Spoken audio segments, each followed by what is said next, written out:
One of the critical issues here that we apply a lot of time and attention to is letting corporations know what they're getting themselves into. Just to give you an idea, if you're in 100 countries, close to as we are, you're going to have around about 450,000 first-level suppliers. That's a lot of suppliers to check, and that's just first level. Go to second-level suppliers, 4 million. When we first signed up for this in Manpower Group, I thought, I talked to our procurement people and said, can you get this done in a couple of months? Just check the supply chain. And then they started to give me the numbers. And actually, we're still working on it, 1 step, 2 steps, after 7 years. So it is tough. Just go ask Walmart what it's like to track their supply. Never mind their management behavior into places like Mexico, but there you go. It's very interesting because it's very, very complex. I just want to come back to one other issue, though. People do not recognize how complex this world, this area is. We have supply of people into trafficking. We have demand for people in trafficking. Then we have the connectivity in between, which is criminal activity. To get this right, it's a mixture of changing corporate behavior, changing employee behavior, ensuring that the law is enforced in every country. Why are there so few prosecutions of pimps in North America? Why do women get prosecuted having been run into prostitution, and the pimps that put it together, there have been like 10 prosecutions that have been successful or something this year? It's ridiculous. So we've got to enforce law, we've got to enforce international and global human rights, which then are and should be written into laws in countries, and it should be enforced. But the enforcement is a joke on a global basis. I've been to to Interpol, which is the global coordination activity for the police forces of the world. Do you know how many agents they have on human trafficking globally? 2. And I say to Ron Noble, the guy that runs Interpol, hey, the private sector, what we can do is maybe we can raise some funds so you can get more agents that are specialists in this area. And his governing body says you can't do it because those companies might be seen to be bribing you. So they need funding, they need more capacity, but they can't do anything. So we've got to really find a way, and that's what we're working on in the movement now, to effectively mobilize not-for-profits in much bigger groups and consortiums so they can get more scale.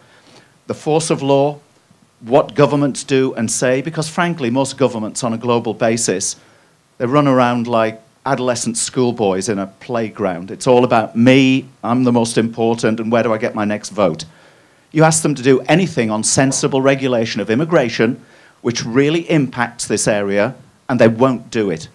In Europe, we can't even get the European governments to agree to skilled worker immigration that is done safely because we've got 10% Eurozone unemployment. And any politician in Europe that says, I'm for safe and free immigration into Europe, do you think they'll get a vote next time? So from governance, law, not-for-profit mobilization, saving victims, getting corporates involved, checking your supply chain, this is a huge and complex task. I am not, by the way, trying to make excuses for any corporation that will not sign up to this. Just one last quick thing I wanted to mention. We've talked about big corporations in North America. We recently launched something which I think is quite exciting in both California and the state of Washington, which was kind of pushed through with us by the state attorney generals in both states.